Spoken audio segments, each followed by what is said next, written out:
테러 조직 블랙 세템버 검은 9월단이라는 사람들이 8명이 선수촌으로 들어가가지고 11명의 이스라엘 선수와 감독을 죽였어요. 그 다음에 딱 8명 테러리스트 중에서 또 5명 죽고 3사람이 살았어요.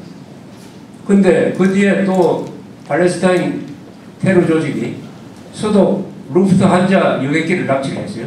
그래서 잡혀있던 3사람하고 교환을 해버렸습니다. 이러니까 이스라엘 정부가 화가 났습니다. 어떻게 했느냐. 골다 메이어 여자 수상 시절인데 정보기관 안에 암살단을 만들었어요. 암살단을 만들어가지고 뮌헨 올림픽 때 이스라엘 사람을 죽인 그 행위에 가담했던 자를 앞으로 다 잡아 죽인다 해서 1993년까지 20년 동안 활동을 하면서 온 세계를 쫓아다니면서 뮌헨 올림픽 테러에 가담했던 자를 다 죽였습니다. 그걸 국가가 했습니다. 국가가. 그렇게 하니까 이스라엘이 지금 생존하고 있는 거 아닙니까? 이스라엘 더구나 핵무기까지 가지고 있어요. 핵무기까지 가지고 있어도 안보에 대해서만은 절대로 양보 없다. 요렇게 해야 나라가 생존이 가능합니다. 우리 대한민국이 처한 위치가 이스라엘과 똑같은 위치예요. 어떤 점에서는 이스라엘보다 불리합니다. 이스라엘은 한 400개나 되는 원자폭탄을 가지고 있어요. 아랍 국가는 원자폭탄이 없습니다. 이란도 없어요. 그런데도 안보에 대해서는 저렇게 철저하게 하는데 우리는 어떻습니까 지금? 김정일이가 핵을 가지고 있습니다. 핵폭탄. 이것을 아무것도 아닌 것처럼 무슨 장난인 것처럼 장난감 가지고 있는 것처럼 지금 대통령부터 우리 국민들이 생각하고 있는 거 아닙니까? 아니 이게 장난입니까? 제가 지난주에 충주에 강연하러 갔는데 강연한 김에 탕금대를 한번 둘러봤어요. 탕금대. 1592년에 탕금대에서 무슨 일이 일어났습니까? 신립이 이끄는 8,000명의 기병과 소수행정이 이끄는 왜군이 거기서 싸웠어요. 신립이 배술진을 치고 싸웠습니다. 그런데 전멸해버렸습니다. 신립의 조선군대가 전멸했어요. 왜 전멸했느냐? 아무리 말을 쏘고 활을 쏘고 하지만은 왜군은 조총을 가지고 있었습니다. 조총을. 그러니까 게임이 안 되는 거예요. 이것은 전쟁이 안 됩니다. 이런 전쟁을 비대칭형 전쟁이라고 합니다. 한쪽은 핵을 쓰고 한쪽은 대포 쓰는 전쟁이 성립이 안 됩니다. 남북 간에 전쟁이 일어나면 북한은 핵무기를 쓸 것이고 우리는 대포를 쏜다. 이기겠습니까? 이기겠습니까? 못 이깁니다. 못 이기기 때문에 우리가 한미동맹을 강화를 해가지고 미국이 우리한테 핵우산을 보장을 합니다. 이렇게 약속을 했습니다. 북한이 핵을 쓰면 우리가 핵을 쓴다. 그런데 그게 지켜지느냐 하는 것은 별개의 문제예요. 별개의 문제입니다. 미국이 다른 나라를 위해서 핵폭탄을 쓴다. 매우 어려울 겁니다. 여론이 그게 따라가지 않을 거예요. 그러면 미국이 보장하는 핵을 믿고 우리는 그냥 이런 식으로 놀아도 되느냐? 더구나 미국이 보장하는 핵을 더 확실하게 하려면 한미동맹을 강화해야 됩니다.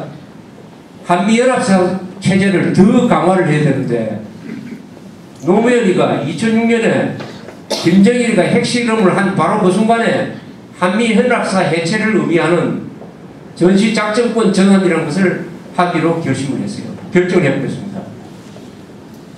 한미연합사 해체가 되면은 핵우산의 약속은 더 약화됩니다.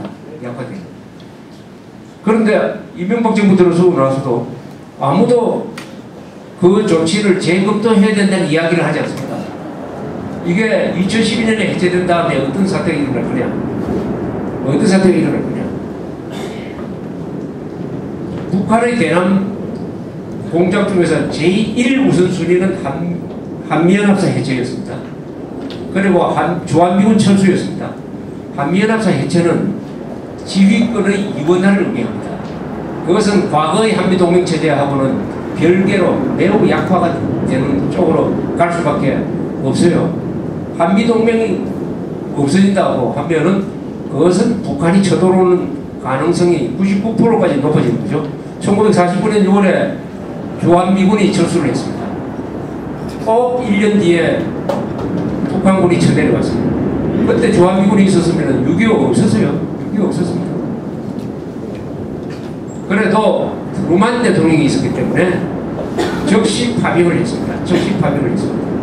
그러면 이번에 북한군이 쳐들어올 때 미국이 즉시 파병하겠습니까?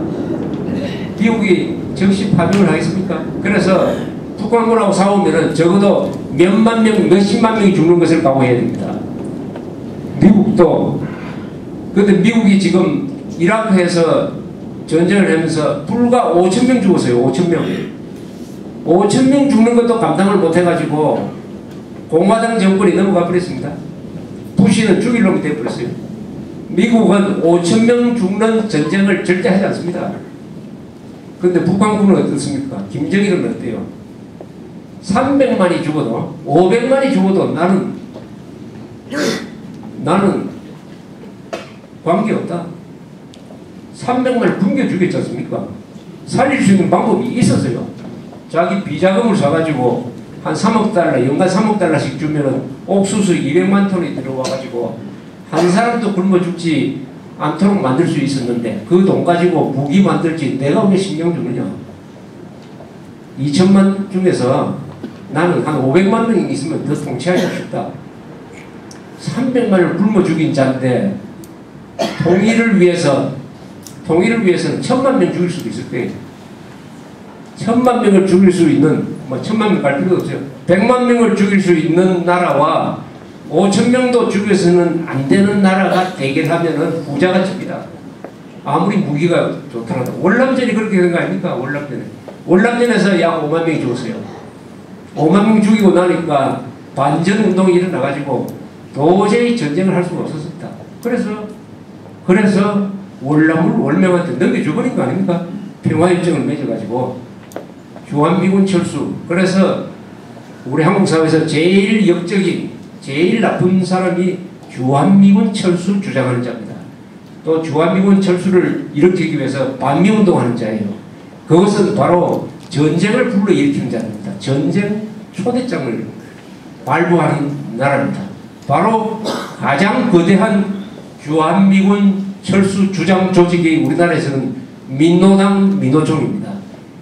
그 조직 밑에 12만 명입니다. 공무원 전체의 12%.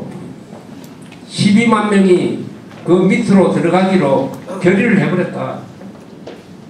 그렇다면 대통령부터 이건 국가 비상사태다 해가지고 나와야 되는데 대통령이 나머지 불구경하듯이 하고 있다.